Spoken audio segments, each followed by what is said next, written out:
12 മണി വരെ വാദപ്രവാദം നടത്തിയിട്ട് അല്ലാഹ് ഉണ്ട് എന്ന് തെളിയിക്കാൻ കഴിഞ്ഞില്ല, ഇറങ്ങിപ്പോയി. എന്തുണ്ടായി? ഇതിനേക്കാൾ വലിയ സദസ്സ് കൂടി അവർക്കൊക്കെ പിത്തനുണ്ടായി. 4 ദിവസം കഴിഞ്ഞപ്പോൾ പണ്ടാരങ്ങാടിക്കാർ എന്നെ വിളിച്ചു, എന്നോട് പറഞ്ഞു, കാസിമി, നമ്മൾക്ക് അവിടെ പരപ്പനങ്ങാടിയിൽ ഒരു വയലുവാണ്, അള്ളാനെ പറ്റി നല്ലൊരു വയലു പറയണം. വാദപ്രതിവാദമൊന്നുമല്ല, നിങ്ങളൊന്നും ബേജാറാവണ്ട, നിങ്ങൾ വന്നാൽ മതി, അള്ളാഹ് ഉണ്ടെന്ന് ശരിക്കൊണ്ട് പറയണം. നമ്മൾ ആളുകൾക്ക് തന്നെ അങ്കലാപ്പറ്റുണ്ട്. എന്തേ എന്തേ സ്നേഹസമ്പാദക്കാരെ കൊണ്ട് നിന്ന് കിട്ടിയത്? എടാ, എന്റെ ലഘുലേഖയാണ് ഇസ്ലാമിന്റെ പ്രബോധനം. എനിക്ക് മനസ്സിലാക്കി, ഇസ്ലാമിനെ പ്രചരിപ്പിച്ചത് ലഘുലേഖയല്ല, അള്ളാഹുവിന്റെ ഔലിയാക്കന്മാരാണ്. അവരെ തള്ളിയവർക്ക് പണത്തിന്റെ കുപ്പാരത്തിൽ നടക്കാമെന്നല്ലാതെ അതിവിടെ മുജാഹിദാണെങ്കിലും ജമാഅത്തെ ഇസ്ലാമിയാണെങ്കിലും ഇനി ആരാണെങ്കിലും ഇനി എവരാണെങ്കിലും പണത്തിന്റെ പൊലിമ കാട്ടാനല്ലാതെ കഴിയില്ല. കോഴിക്കോട് ഷെയ്ഖിന്റെ പള്ളിയിൽ ഫ്രാൻസിസ് റോട്ടിൽ കിടക്കുന്നുണ്ടല്ലോ അലാ ഷംസുദ്ദീൻ മുഹമ്മദ് ബിൻ അലാഉദ്ദീൻ ഹിംസി. ആ മനുഷ്യന്റെ ദാവത്ത് നിങ്ങൾക്ക് കേൾക്കണം. പത്തേമാരിക്കാരോട് കൂടെ പൊന്നാനിയിൽ ഇറങ്ങിയിട്ട് ഇങ്ങനെ നടന്നതാ, ഒന്നും മിണ്ടാതെ ഇങ്ങനെ നടന്ന് ഇങ്ങനെ കോഴിക്കോട്ടേക്ക് നടന്നത്. പത്തേമാരിക്കാരോട് കൂടെ വന്നിട്ട് പൊന്നാനിയിൽ ഇറങ്ങിയിട്ട് പൊന്നാനിയിലെ തീരദേശത്തോടുകൂടെ കടപ്പുറത്തൂടെ ഇങ്ങനെ വന്നത്. കോഴിക്കോട് എത്തിയപ്പോഴത്തിന് ആയിരക്കണക്കിന് ഹിന്ദു കുടുംബങ്ങളും മുസ്ലിം ഈ മനുഷ്യനെ കണ്ടിട്ട് മോട്ടെ നോക്കിയിട്ട് ഈ തേജസ്വിയെ കണ്ടിട്ട് ഇരിങ്ങാലക്കുട ഡിവൈഎസ്പി ശശികുമാർ എന്ന ഒരു പ്രഗത്ഭനായ ഡിവൈഎസ്പി ഉണ്ട്. അയാൾക്ക് ഈ കഴിഞ്ഞ ഓഗസ്റ്റിൽ പ്രസിഡന്റിന്റെ അവാർഡ് കിട്ടി. അയാള് കഴിഞ്ഞ 2 ആഴ്ച മുമ്പ് നമ്മളെ ഖുർആൻ സ്റ്റഡി സെന്ററിന്റെ ക്ലാസ് കേൾക്കാൻ വേണ്ടി കൊടുങ്ങല്ലൂർ വന്നിരുന്നു. ആ സദസ്സിൽ വന്നിരുന്നു. കഴിഞ്ഞതിന്റെ 2 ആഴ്ച, ഈ കഴിഞ്ഞ 2 ആഴ്ച, കഴിഞ്ഞ തിങ്കളാഴ്ചയുടെ മുമ്പുള്ള തിങ്കളാഴ്ച വന്നിരുന്നു. ഇരിങ്ങാലക്കുട ഡിവൈഎസ്പി ശശികുമാർ. ഒക്കെ ഞാൻ സരിത മുത്തസിലാക്കി പറയാം, കാസിം എന്തോ വിട്ടുപോയി എന്ന് പറയണ്ട.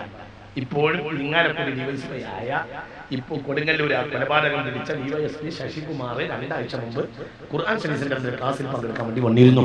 ആ പ്രദേശം ഉൾപ്പെടുന്ന ഭാഗത്തെ ഡിവൈഎസ്പി ആണ് അദ്ദേഹം. ചാർജിലുള്ള സമയത്ത് അന്ന് അവിടെ ഖുർആനിക ദഅവത്തിൽ നിന്ന് ആരോ ബന്ധപ്പെട്ട ആളുകൾ പറഞ്ഞപ്പോൾ അദ്ദേഹം വന്നു. അദ്ദേഹം മലപ്പുറത്ത് ജില്ലയിൽ എവിടെയോ 13 കൊല്ലം ജോലി ചെയ്തിട്ടുണ്ട്.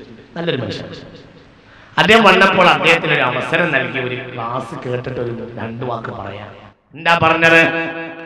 അദ്ദേഹം പറയും, മുസ്ലിമീങ്ങൾ ഭീകരവാദികളല്ല, മുസ്ലിമീങ്ങളെക്കാൾ ഭീകരവാദികൾ മറ്റു മതങ്ങളിലുണ്ട്. എനിക്കറിയാം, മുസ്ലിമീങ്ങൾ ഭീകരവാദികളല്ല, മുസ്ലിമീങ്ങൾ സ്നേഹികളാണ്, നല്ലവരാണ്. ആരെങ്കിലും ഭീകരവാദികൾ ഉണ്ടായെങ്കിൽ അത് സമുദായത്തിന്റെ പുറത്തേക്ക് ഇട്ടവരാണ്, അല്ലാതെ സമുദായം അംഗീകരിക്കുന്ന ആളുകൾ. മനസ്സിലാവുണ്ട് നിങ്ങൾക്ക്? ശശികുമാർ നേരെ പറഞ്ഞത് അങ്ങനെ തന്നെ പറയാൻ. പിന്നെന്താ? പിന്നെ നിങ്ങൾ ഭീകരവാദികളാണെന്ന് ഇപ്പോൾ പെരുമ്പറ കേൾക്കുന്നു. അതിന്റെ പിന്നിലുള്ളത് രാഷ്ട്രീയ താല്പര്യമാണ്. നിങ്ങളെ ഒന്നുമല്ലാതാക്കി തീർക്കുക, നിങ്ങളെ എടുക്കാത്ത നാണയമാക്കി മാറ്റുക. ശ്രദ്ധിക്കുന്നുണ്ടോ നിങ്ങൾ? ശ്രദ്ധിക്കുന്നില്ല? ഇങ്ങോട്ട് നോക്ക്, ഇങ്ങോട്ട് നോക്ക്, ഇങ്ങോട്ട് നോക്ക്, ഇങ്ങോട്ട് നോക്ക്. ശ്രദ്ധിക്കുന്നില്ല നിങ്ങൾ? ശ്രദ്ധിക്കുന്നില്ല നിങ്ങൾ? വളരെ പ്രധാനപ്പെട്ട കാര്യം പറയുന്ന കേട്ടോ, വളരെ ശ്രദ്ധിക്കണം. മുസ്ലിമീങ്ങൾ ഭീകരവാദികളല്ല, ഭീകരവാദികൾ എല്ലായിടത്തും ഉണ്ട്. അത് മുസ്ലിം സമുദായത്തിൽ ഇന്ന് ഭീകരവാദികൾ, ടെററിസ്റ്റുകൾ എന്ന് പറയുന്ന ആരെങ്കിലും ഉണ്ടെങ്കിൽ അത് മുഖ്യധാരയിൽ മുസ്ലിമീങ്ങൾ അംഗീകരിക്കുന്ന ഒരു വിഭാഗം അല്ല. പിന്നെ എന്തിനാ മുസ്ലിമീങ്ങളെ മൊത്തം ഭീകരവാദികൾ എന്ന് പറയുന്നത്? അത് രാഷ്ട്രീയ പകപോക്കലാണ് അതിന്റെ പിന്നിൽ. മുസ്ലിമീങ്ങളെ ഒന്നുമല്ലാതാക്കുക, പത്രക്കാർ അതിന് കൂട്ടുനിൽക്കുകയും ചെയ്യും, പ്രസ് ബ്യൂറോക്രസി അതിന്റെ കൂടെയാണ്. പിന്നെ എന്താ? പിന്നെ മുസ്ലിമീങ്ങളെ ഇന്ന് ഭീകരവാദികൾ എന്ന് പറയാനും കുറ്റം പറയാനും ആർക്കും എല്ലാവരും തയ്യാറാണ്. എന്തുകൊണ്ട്? അതിന് പ്രധാനപ്പെട്ട കാരണമുണ്ട്. അദ്ദേഹം പറയാം, ഇരിങ്ങാലക്കുട ഇപ്പോഴത്തെ sitting DYSP Irinjalakuda DYSP Sasikumar എന്റെ മുന്നിൽ 2 ആഴ്ച മുമ്പ് പറഞ്ഞതാ. ഒരു ക്ലാസ്സിൽ പങ്കെടുത്ത് മറുപടി പറയവേ പറഞ്ഞതാ. പിന്നെ എന്താ? നിങ്ങളെ പറ്റി ഇപ്പോൾ ഭീകരവാദികൾ എന്ന് എല്ലാവരും പറയുന്നു. എന്താ കാരണം? ഒന്ന് പ്രധാനപ്പെട്ട കാരണം, നിങ്ങളെ പറ്റി എന്ത് പറയാനും ഇപ്പോൾ ആർക്കും ഒരു ഭയവുമില്ല. ഒരു കാലഘട്ടത്തിൽ നിങ്ങളെ പറ്റി എന്തെങ്കിലും ഒരു കാര്യം പറയാൻ എല്ലാവർക്കും പേടിയുണ്ട്. ദൈവക്കോപം വരുമോ എന്ന് ഭയമുണ്ടായി. കാരണം എല്ലായിടത്തും പുണ്യപുരുഷന്മാരുണ്ടായിരുന്നു. നിങ്ങൾ പണത്തിന്റെ പിന്നാലെ പോയപ്പോൾ, ഗൾഫ് പണം തുറന്നിട്ടപ്പോൾ പുണ്യാത്മാക്കൾ മരണപ്പെട്ടു പോയി. ഇപ്പോൾ നിങ്ങളുടെ ഗ്രാമങ്ങളിൽ അത്തരം പുണ്യാത്മാക്കൾ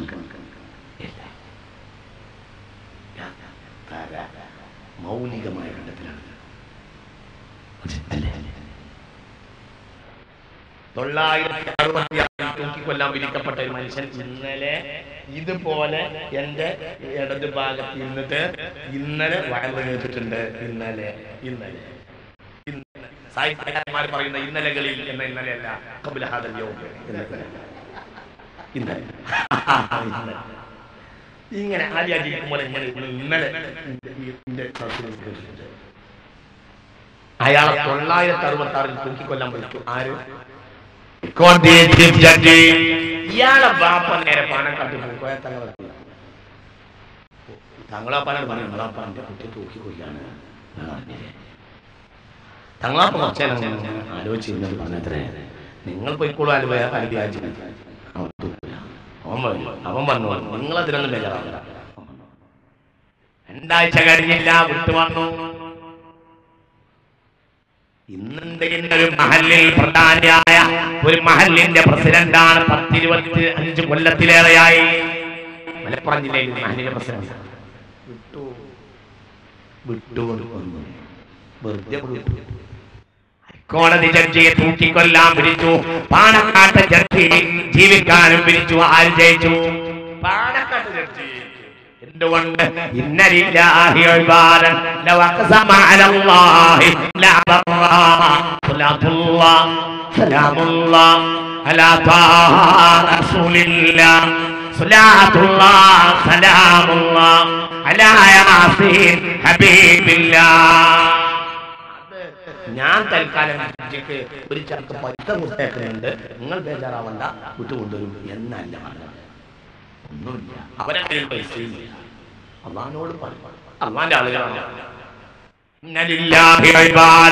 അള്ളാഹ്ക്ക് ചില അടിമകളുണ്ട്. അവരല്ലാഹുവിനെ മുൻനിർത്തി ഒരു കാര്യം പറഞ്ഞാൽ അള്ളാഹു അത് നടത്തി കൊടുക്കുമെന്ന് മുഹമ്മദ് നബി.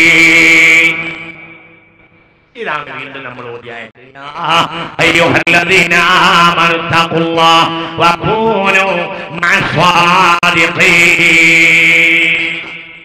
ഇത് ഇവിടെ ഈ അവസ്ഥ സൃഷ്ടിക്കാൻ സുന്നത്തമായതിനെ കഴിയൂ, അല്ലാതെ ആരെ പിന്നാലെ പോയാലും പരാജയം. ഇതാണ് ഈ പെരുന്നാളിന്റെ ഈമാന്റെ വണ്ടിയിൽ കയറുന്നുള്ളവർ സുന്നത്യമായതോടുകൂടെ നിൽക്കാം. അല്ലാഹു തൗഫീഖ് ചെയ്യട്ടെ. അതിൽ പേടിപ്പിക്കാൻ വരും. كونوا في آخر الزمان دجالون كذابون يأتونكم من الأحاديث بما لم تسمعوا أنتم ولا آباؤكم. പരിചയമില്ലാത്ത പുതുവാദങ്ങൾ പറയും. ആര് പറയും? ശരിയായിട്ട് മാറ്റി തിരുത്തണമെന്ന് പറഞ്ഞു. ആരാ പറഞ്ഞത്? നേതൃത്വം കൊടുത്തത് ആരാ? ഹമീദ് എന്ന മനുഷ്യനല്ലോ. എന്ത് കമ്മിയാണുള്ളത്? ഏത് വിദ്യാഭ്യാസത്തിനാണ് കമ്മിയുള്ളത്? ഒരു കമ്മിയുണ്ട്. സമസ്ത പഠിച്ച റൂട്ട് പഠിച്ചിട്ടില്ല. പേര് ഹമീദാണ്, ഒറിജിനൽ മഹ്മൂദാണോ മൽഊനാണോ? പേര് ഹമീദ് ചെന്നമംഗലോ എന്നാണ്. അത് ഹമീദോ ഹമീദല്ലേ, മഹ്മൂദോ മൽഊനോ അല്ലാഹു അലം. പക്ഷേ എവിടെ കമ്മി വന്നത്? വളരെ നമ്മൾ ചിന്തിക്കണം. ഇവിടെ മുത്തഖീങ്ങളായ സ്വാലിഹീങ്ങളോട്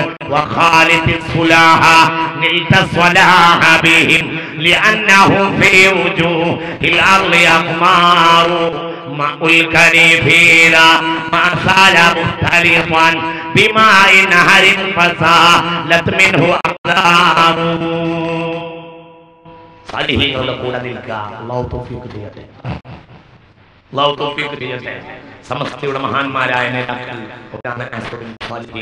അല്ലാഹു അവരെ കൂടെ നമ്മളെ നിർത്തുമാറാകട്ടെ. അതൊരു സംശയവും വേണ്ട. കളമ്പാടി മുഹമ്മദ് മുസ്ലിയ, ചെറുശ്ശേരി മുസ്ലിയ, പാരമ്പര്യ ഇബ്രാഹിം മുസ്ലിയ, അല്ലാഹു കൊടുക്കട്ടെ.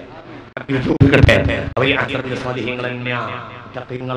സ്വാലിഹീങ്ങൾ അല്ലാഹു സുബ്ഹാനഹു വ തആല അവരുടെ ഇസ്സത്ത് നിലനിർത്തുമാറാകട്ടെ.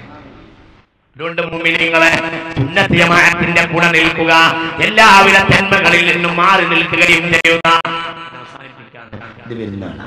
എന്താ പെരുന്നാളിന്റെ പ്രത്യേകത? ഒറ്റ അതിന്റെ പ്രത്യേകത ഇത് മഹാനായ സയ്യിദുനാ ഇബ്രാഹിം അലൈഹിസ്സലാമിന്റെ ഓർമ്മയാണ്. എന്താണ് ഇബ്രാഹിം നബിയുടെ നിന്ന് നമ്മൾ പഠിക്കാനുള്ളത്? ഒറ്റ പാഠം പറഞ്ഞു തരട്ടെ. ഒരു വാക്ക് 5 മിനിറ്റ് പറഞ്ഞു തരട്ടെ. വൈകിയല്ലേ? അല്ല പെർമിഷനല്ല, അത് പിന്നെ